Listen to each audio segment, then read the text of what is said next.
Boa tarde, pessoal. Vamos dar seguimento às nossas aulas de Geografia Física, de formação geológica, relevo, geomorfologia. Nas duas últimas aulas a gente viu aí bastante sobre Geografia Física, falando sobre vulcões, sobre a formação da Terra, aquilo que contém no interior da Terra, a distância e tal.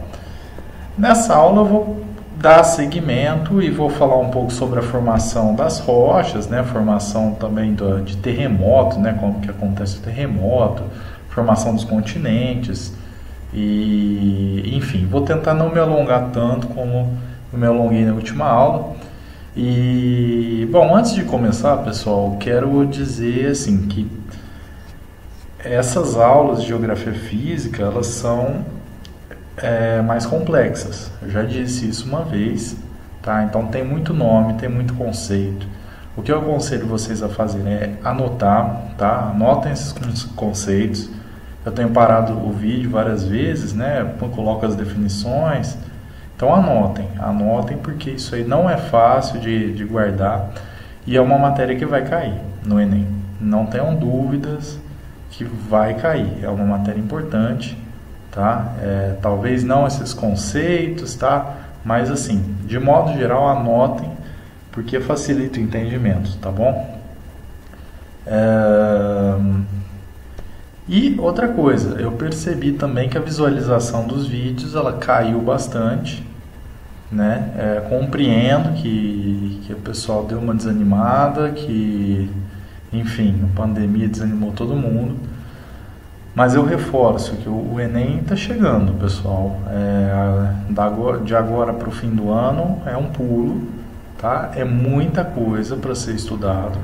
Eu sei que não tem só a minha disciplina, tem de vários outros professores, várias outras disciplinas. Então, assim, não deixem para estudar em novembro. Não deixem para pegar isso, agora eu não vou, estou desanimado. Tentem fazer o esforço, tentem pegar, porque é muita coisa para se estudar em novembro, tá? Não se dá conta de estudar tudo em 2 meses, tá? Então acompanhem, estejam atentos, façam esse esforço, porque olha, eu sei que a hora que chegar no fim do ano vai estar todo mundo motivado porque vai querer prestar o Enem, e o Enem já vai estar ali, só que aí vai ser muito difícil recuperar esse tempo.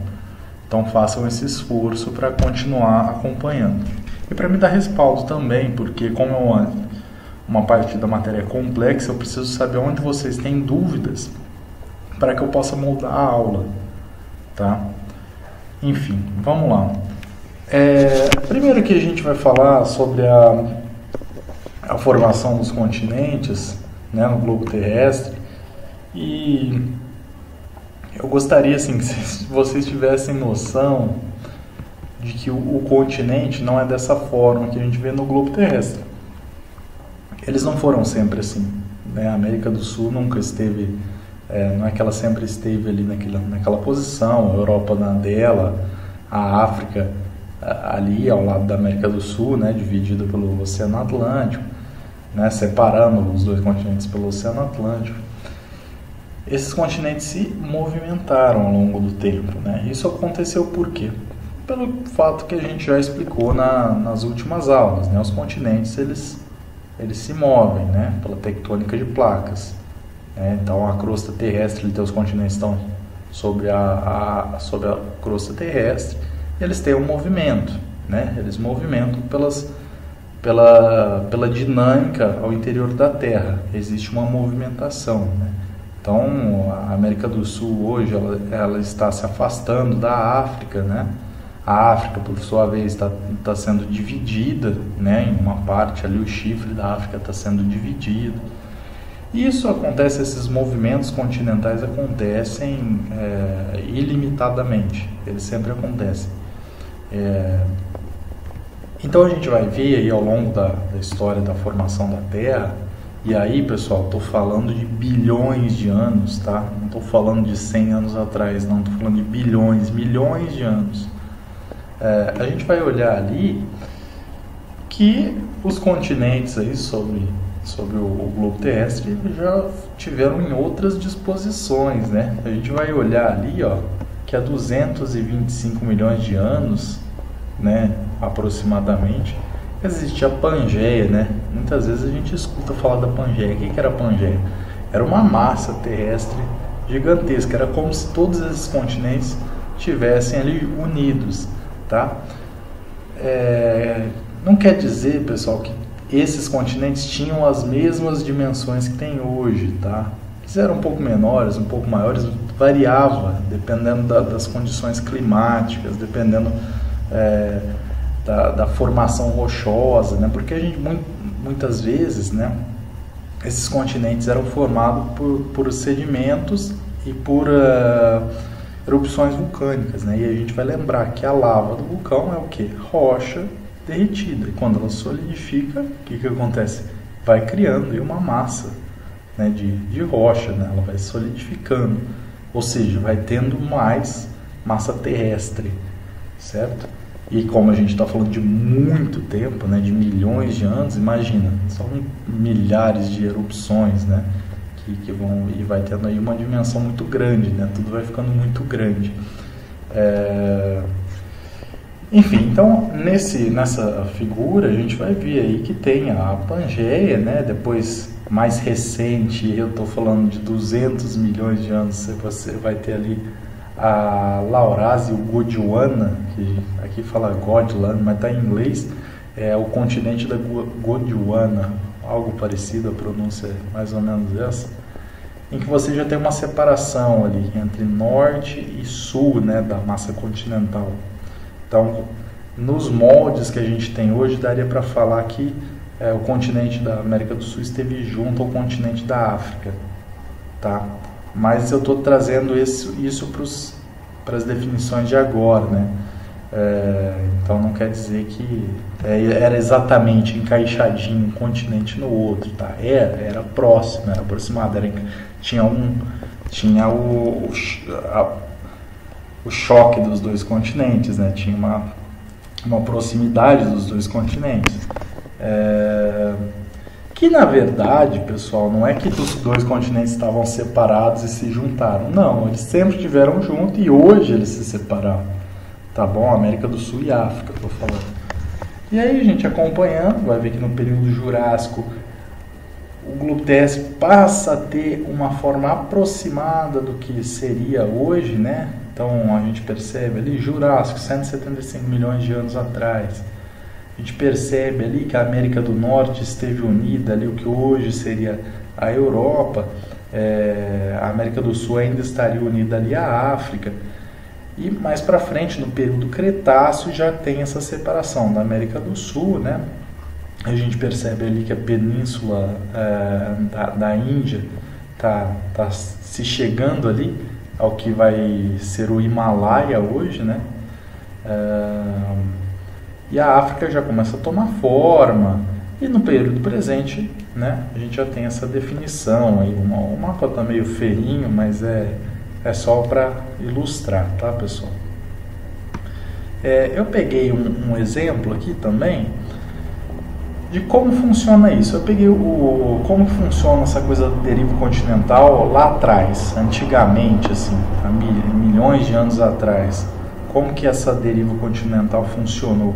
E aí eu peguei o exemplo aí do continente Gondwana, né? Para não ficar repetindo a Pangeia, né? Que se dá muito exemplo da Pangeia. Então, pessoal, se atentem a essa mancha laranja, não ao que está escrito.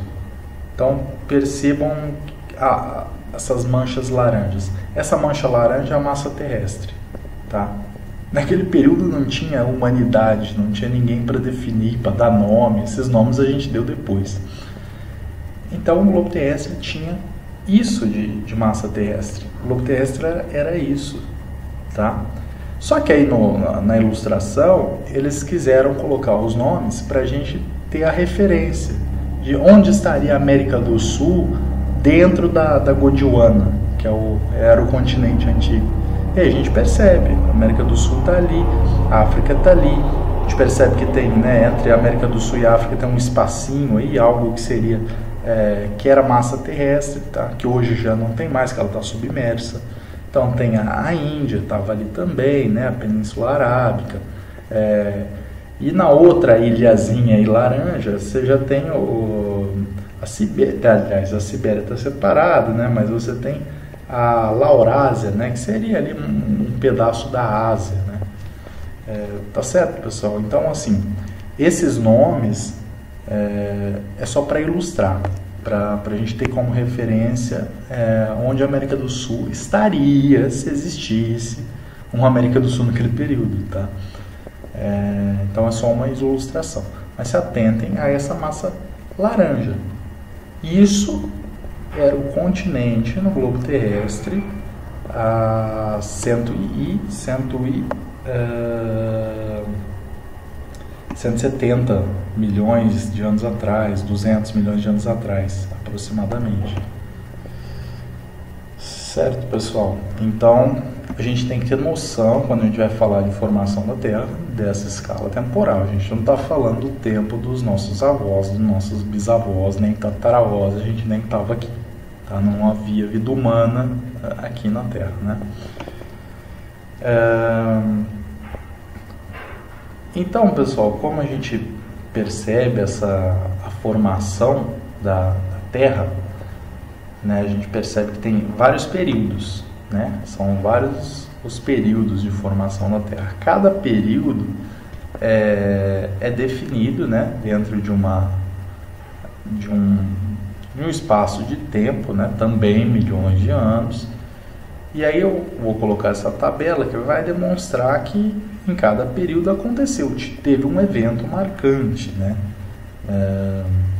Lembrando que esses períodos foram definidos pela humanidade, por nós, né? A gente definiu esses períodos. Então foram, através de pesquisas, perceberam que na geologia ali tinha algumas marcas desse período. Períodos que tiveram mais erupções, menos erupções. Imagine, isso deixa marcas no globo terrestre.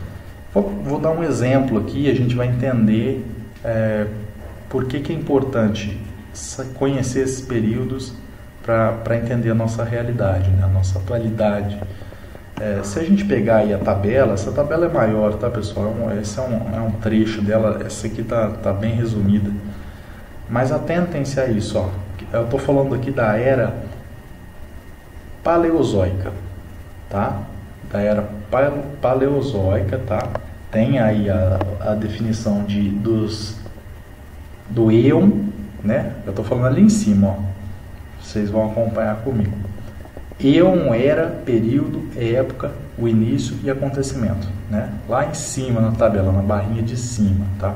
Isso descreve o que é a tabela. Então, estou falando do Éon farenozoico, tá? Que é uma definição, né? E dentro desse Éon, estou falando da era paleozoica, tá bom? E aí eu já estou falando dessa, tá vendo? Cenozoico, Mesozoico, Paleozoico, tá? Estou falando desse Paleozoico aqui. Então, eu quero falar do período Carbonífero, tá? Nos importa aqui, eu estou falando do período Carbonífero, que aconteceu aí aproximadamente em 355 milhões de anos atrás e durou ali até 290 milhões de anos atrás. Nesse período, além do surgimento e difusão dos répteis, né, que tem a formação da vida, né, na Terra, também foi da formação, da decomposição também de muita matéria orgânica das florestas. Está associado à continuidade, ali, à formação de florestas, junto ali com o período devoniano, né, de 410 milhões de anos atrás. É um período, pessoal, carbonífero, tem a ver com carbono, e aí eu estou falando desse período porque é o período onde todas as minas de carvão do mundo, do globo terrestre, foram formadas nesse período, tá? Porque é um período em que você tem grande quantidade de florestas no globo terrestre. Essas florestas elas vão sendo depositadas, né, porque são milhões de anos, e você tem erupções também. Você tem erupções e essas florestas vão sendo cobertas, tá? resumidamente. E elas sendo cobertas, esse material orgânico das florestas fica debaixo da terra e sob muita pressão e calor vai acontecer o quê? Minas de carvão, vai se cristalizar. Bom, isso significa o quê? Significa, pessoal, que no Brasil, por exemplo, e aí eu vou mostrar o mapa, né, da formação geológica do Brasil, a gente tem um solo formado nesse período, né, no período carbonífero. E além disso, Caio, e daí que formou no período carbonífero? Isso aí a gente vai olhar no mapa, a gente vai localizar. Tem uma faixa meio verde água, né, um verde meio pântano assim. É uma tirinha de faixa aí entre o vermelho e o laranja, né, que passa ali pelo estado do Paraná, pega São Paulo. Tem um trechinho ali no Rio Grande do Sul também, se a gente ver, bem pequenininho. Não sei se vocês vão conseguir localizar, mas enfim, está ali no Rio Grande do Sul e em Santa Catarina, Paraná. É rocha, é solo formado no período carbonífero, tá? Isso quer dizer o quê? Que as jazidas de carvão mineral no Brasil estão localizadas nesses estados, tá? E aí a gente vai ver o cinturão carbonífero do Brasil, tá bom? Então, pessoal, é o entendimento do que aconteceu há milhões de anos atrás, né, nos mostrando o estado que está, né, o estado que está no sentido, no estado material, como que acontece, como que o solo está hoje. A gente entende o solo como está hoje, analisando esses milhões de anos atrás, entendendo esses milhões de anos atrás. Então imagina uma empresa que vai explorar carvão, ela não vai explorar carvão em Goiás, tá? Em carvão mineral pelo menos, mas ela vai para o sul, ela sabe que ali foi onde foi formado as regiões carboníferas no Brasil, tá? Isso vale para todo o mundo, né? Pelo menos no aspecto do carvão mineral.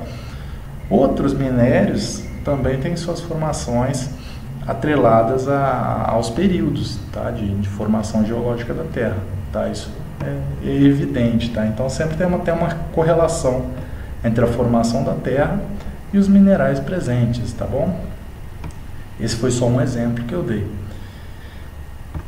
Bom, resumi essa parte. Se ficaram dúvidas, acredito que vão ficar, tá? É muita coisa. Vocês me questionem que eu passo para vocês, moldo a aula para vocês, tá bom? Agora eu vou falar dos movimentos sísmicos, pessoal. Porque essa movimentação de placas, eu já falei disso nas aulas anteriores, mas agora eu vou tentar dar um pouco mais de detalhe. Essas movimentações de placas, movimentações de continente não são tranquilas. Não é que um continente pede licença para o outro, não é que a América do Sul fala, agora eu estou indo embora da África, tchau. Não é que a Índia fala para a Ásia, agora eu estou chegando aqui, vou formar o Himalaia. Não é assim, tá, pessoal? É formado com muita atividade sísmica. Com terremoto, com vulcão, maremoto, tsunami, isso está tudo relacionado à atividade sísmica e movimentação das placas continentais, certo? E aí, eu falei de vulcão na outra aula, agora eu vou falar de terremoto. Os dois estão mais ou menos associados, mas tem sempre, tá? Eu peguei uma imagem aqui bem simples, bem didática, para a gente entender um terremoto. Tem duas placas tectônicas, certo, pessoal? Essas duas placas tectônicas, elas estão no sentido aí convergente. E aí retomem a aula passada que eu falo do movimento das placas. Elas se encontraram. E ao se encontrar, essas placas estão ali, tem o oceano em cima delas, né? Quando elas se encontram, pessoal, tem um choque, e aí é chamado hipocentro, tá? É lá no fundo da placa. O epicentro, que é na superfície, tá? O epicentro está associado ao hipocentro no sentido que o hipocentro é mais no fundo, o epicentro é mais na superfície, tá? E aí esse epicentro, no caso da imagem, ele é no oceano, é aonde acontece o terremoto, onde tem mais energia ali do terremoto, o epicentro. E ali na imagem, pessoal, é uma situação de tsunami. Por quê? Você tem uma placa convergente, né? placa de cá ela encontra de lá e o oceano está em cima. Com o choque, essas movimentações acontecem tanto assim, né, de convergência, quanto também de uma certa elevação. Uma elevação mínima de uma placa, e a gente está falando de coisa muito grande, vai causar o que? A elevação da massa de água. Então, um movimento muito forte da água, ela transbordaria no oceano, né? Se a água estava aqui, estava tudo quietinho, e a placa que está aqui embaixo faz um movimento de pressão para cá e sobe, a água vai com a mesma energia, com a mesma força, né? E aí a gente tem o evento dos tsunamis, certo? Uma outra imagem aqui para a gente ter uma melhor visualização é do hipocentro e do epicentro, tá? Então aí dá para ver melhor que o hipocentro está ao fundo, né? O epicentro está na superfície. Então nessa outra imagem a gente consegue visualizar ali que o hipocentro está mais ao fundo, o epicentro está na superfície. Tem a falha, né? A falha é onde está é uma falha mesmo, né? Onde está uma descontinuidade aí das placas, tá bom? E tem as ondas sísmicas também. As ondas sísmicas são a energia gerada desse choque, como ela se propaga, tá bom? Por isso que quando tem notícia de terremoto, a gente vai ver, né, o epicentro e vai aumentando, né, a área, né, do epicentro, porque são as ondas sísmicas, né? É como esse abalo foi propagado no espaço, certo? Disso que eu estou falando, pessoal, a gente vai chegar em uma outra coisa. Bom, outra imagem aqui, só antes do outro tema, é a relação ali dos terremotos da placa de Nazca e a placa sul-americana. Eu falei muito dessas placas na aula passada. Então aí a gente está vendo também onde que é o hipocentro e o epicentro, né? E aí são duas placas, a gente vai lembrar que a placa de Nazca ela é convergente com a placa sul-americana, ou seja, a placa de Nazca está entrando ali por baixo da placa sul-americana. E quando causa essa fricção aqui, você vai ter tanto terremotos quanto atividade vulcânica, né, no caso dessas placas. Terremoto e vulcão a gente tem nos limites das placas, geralmente, tá? Mas 95%, 90% de terremoto e atividade vulcânica é nos limites das placas, tá? Por quê? Por causa desses choques, né? Que é da convergência, né? Das transformantes, certo? Das divergentes, tá? Então você tem essas diversas atividades sísmicas, certo, pessoal? Falei disso para a gente chegar numa outra questão, que eu já vi cair muita prova, vocês têm que estar atentos a esse tema, que no Brasil não tem terremoto? É aquela velha fala. Essa é uma afirmação falsa, tá bom? O Brasil tem terremoto sim. Então lembrem-se disso, anotem isso, no Brasil tem terremoto. Falar que no Brasil não tem terremoto é uma afirmação falsa, tá? Por quê? Apesar do Brasil não estar localizado no limite de uma placa tectônica, ele não está ali, né, não tem cordilheira, né, ele não está no limite. No Brasil existem falhas, certo? Então você tem falhas no território brasileiro. Nesse mapa a gente consegue visualizar isso. Caio, por que dessas falhas? Porque essas falhas se formaram ao longo da formação do continente ao longo de milhões de anos, tá? Então você tem falhas, você tem emendas, que é o que? Você tinha uma falha e outra falha, né? Como a gente viu aí nas outras imagens. Só que com o tempo elas se solidificaram. Então cria-se uma emenda, né, que se chama. Né, como a gente viu, as diversas movimentações continentais, né, que ocorreram aí ao longo de milhões de anos. No Brasil já teve vulcão, no Brasil já teve terremoto, hoje não se tem mais na magnitude que tinha, tá? Não tem vulcão ativo, obviamente, Mas tem atividade sísmica, tem terremoto no Brasil sim, só não tem terremoto de magnitude como a gente vê no Japão, como a gente vê no Chile ou no México. Tá? Por que que tem essas atividades, cara? Porque tem essas falhas. Essas falhas são resquícios, né, dessas atividades que tiveram milhões de anos atrás. Tá? Então você tem ao longo do território brasileiro várias falhas, né, que são falhas transcendentes, falhas normais, tá? Falhas inversas. Eu vou colocar a imagem aqui do que é, já coloquei na aula passada, tá? Mas é o resultado, né, de atividades sísmicas por milhões de anos e ela vai transformando o relevo do território, certo?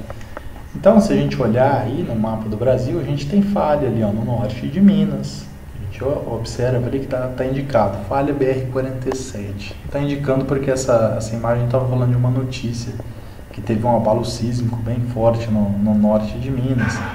Norte de Minas, não sei se vocês já foram para Montes Claros, aquela região ali, é conhecida por ter várias falhas, né? A gente tem ali também no sul de Minas, né? Na região de Araxá, para quem conhece. Tem no Nordeste, no Ceará, né? E, enfim, no Brasil tem terremoto sim, tá certo? Bom, dito isso, vocês tenham agora noção de que no Brasil existem essas movimentações, né? Não é porque é que a placa, pessoal, se movimenta homogeneamente, né?